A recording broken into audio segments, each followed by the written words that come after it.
Malleswari madam గారు వచ్చారు. ఆమె కూడా రెండు మాటలు మాట్లాడాల్సిన కోరుతున్నా.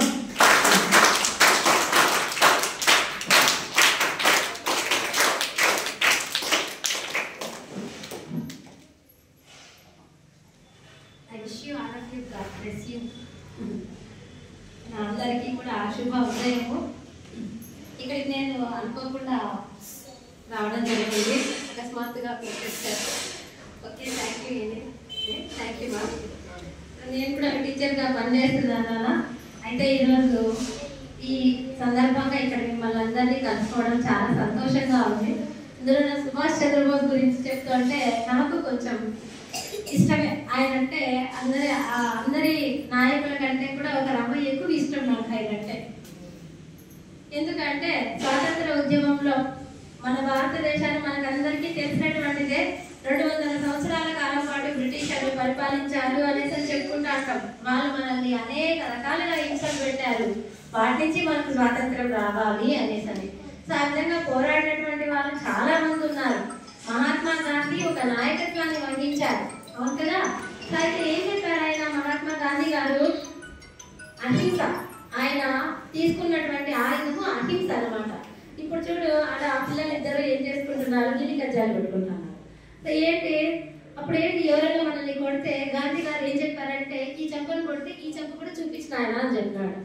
ఏమి ఈ చెంప మీద కొడతాడు, సరే మేము కొట్టినా మీరు రెస్పాండ్ కాలేదు లేదా ఆయన, ఇంకెందుకు లేదు ఇంత గొడవ పడ్డాము, మనం ఆగిపోదామని గొడవ ఆపేస్తాడు.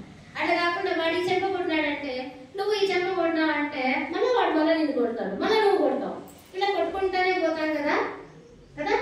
అందుకనేసరి గాంధీ గారు మనం అహింసలోనే వెళ్ళాలి, అహింస ద్వారానే మనకు స్వాతంత్రం వస్తుంది అని చెప్పారు. సో సుభాష్ చంద్రబోస్ ఈయన కూడా భారత జాతీయ కాంగ్రెస్ కి అధ్యక్షత వహించారనమాట. 11 సార్లు పాల్గొన్నారు సమావేశాల్లో కూడా. అయితే ఆయన గాంధీజీ గారితో పనిచేసేటప్పుడు ఆయన యొక్క అభిప్రాయాల్ని ఆయన ఏకీభవించలేదు. సో ఎంతసేపు వాళ్ళని కొడతా అంటే కొట్టించుకోవాలన్నా, వాడు కొడతానే ఉంటాడు, మనం కొట్టించుకోవాలన్నా, వద్దు మనం ఎదురు తిరుగుదాము. ఎంతకాలం మనల్ని వాళ్ళ దగ్గర మనం దెబ్బలు తింటానే ఉంటాము, మనం కూడా ఎదురు తిరుగుదాము అనేసి అని అనుకున్నాడు. అంతలోనే 2వ ప్రపంచ యుద్ధం వచ్చింది నాన్న. సో 2వ ప్రపంచ యుద్ధం వచ్చేసరికి ఈయన జర్మనీ, జపాన్ ఇలాంటి దేశాలన్నీ కూడా, రష్యా ఇవన్నీ కూడా యుద్ధంలో పార్టిసిపేట్ చేస్తున్నాయి. సో ఈయన ఒక ఆలోచన వచ్చింది ఏంటంటే, వాళ్ళందరినీ కూడా కూడబెట్టుకున్నాడు. సో విదేశాలంతా పర్యటించాడు.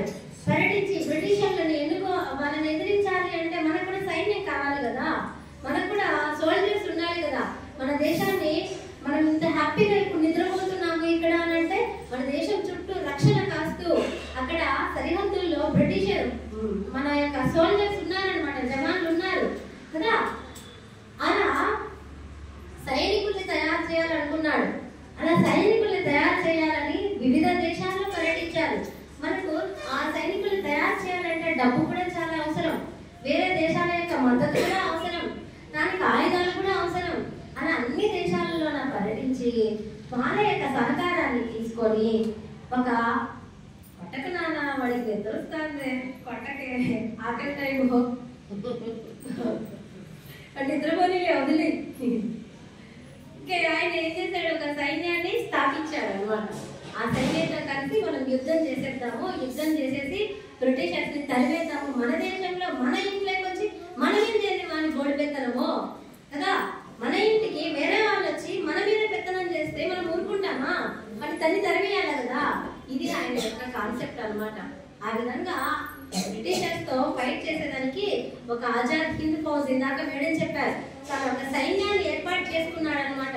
అయితే ఆ సైన్యాన్ని ఏర్పాటు చేసుకొని ఇంకా ఇది ఈయన బతికి ఉంటే మన పైన యుద్ధాన్ని ప్రకటించేస్తారు అనేసని కుట్రపూరితంగా సింగపూర్ నుంచి వస్తుంటే యుద్ధ విమానంలో ప్రయాణం చేస్తూ ఉంటే అది ఆ విమానము క్రాష్ అయిపోయింది, ఆ విమానము పేలిపోయింది అనేసి అని చెప్పి ప్రకటించారనమాట. అయితే ఆయన అక్కడి నుంచి తప్పించుకున్నాడు, ఇంకా అజ్ఞాతంలోనే ఉన్నాడు, ఇప్పటికీ కూడా ఉన్నాడు అనేటువంటి ఒక అభిప్రాయం కూడా ప్రజల్లో ఉంది. అయితే ఆయన ఏ విధంగా ఉన్నారనేది ఎవరికి తెలియదు. ఒకవేళ ఆయన దొరికితే వాళ్ళకి పట్టించాలా, బ్రిటిషర్స్ కి పట్టించాలా అనేటువంటి ఒక ఇది కూడా రూల్ కూడా ఒకటి ఉంది, చట్టం కూడా ఉంది అనమాట. సో బయటకి రాలేదు. మనకు స్వతంత్రం వచ్చినప్పటికీ ఇంకా ఆయన యొక్క మృతి అనేది మనకు తెలియనటువంటి మిస్టరీగానే మిగిలిపోయింది అనమాట. సో మనం అందరము కూడా మన దేశం యొక్క రక్షణలో భాగస్వాములు కావాల్సినటువంటిదే. ఏ రకంగానైనా సరే, ఒక సోల్జర్స్ గా అయినా సరే, మంచి పౌరులుగా అయినా సరే. ఓకేనా? సో ఇక్కడ మీరందరూ మంచి పౌరులుగానే ఎదుగుతున్నారు అని ఆశిస్తున్నాను. I wish you all once again, God bless you my dear children. Thank you one and all.